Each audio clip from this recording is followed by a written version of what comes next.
They're a few drinks in, this group of friends from Lyon who've come here to enjoy Amsterdam's red light district.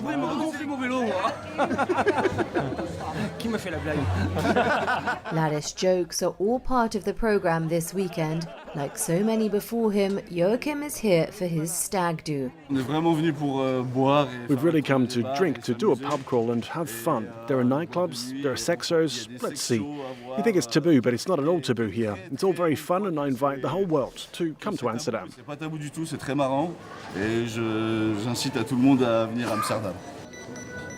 That's not the message the municipality of Amsterdam wants to send.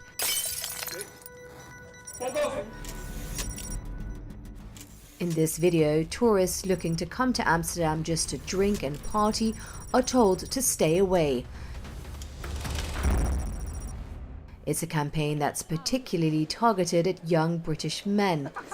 Callum and Kieran, who've come here from Manchester, feel this stigmatisation is exaggerated. I'm not here to cause a riot though, like the rest of the UK are though. No. I know they've had like previous issues in the past with like hooligans and stuff, but not really. That's like a minority, I think.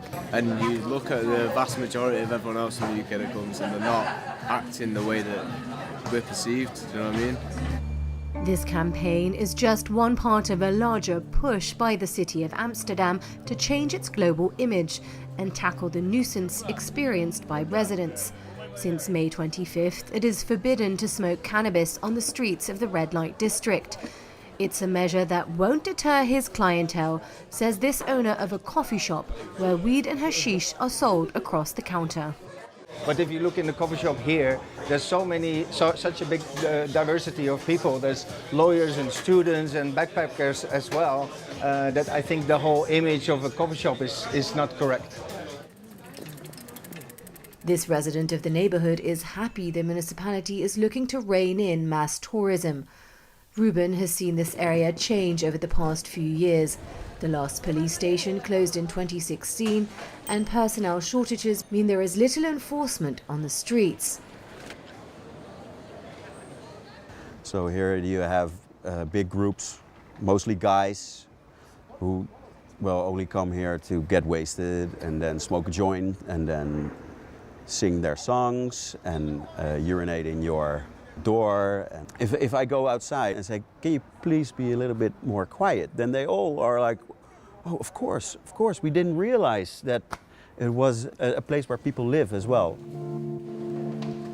In a final blow to the area's cultural life, Ruben has been asked to leave the space where he has run an art gallery for the last 15 years, after a hotel chain bought the building. So this Friday we have our last exhibition in this gallery. And then we are going to be kicked out. So that's kind of sad. Yeah, I'm the only gallerist in the neighborhood and I'm leaving. So what's the plan? Many residents of the area have left, only to be replaced by Airbnbs and hotels. Another key attraction of Amsterdam, prostitution.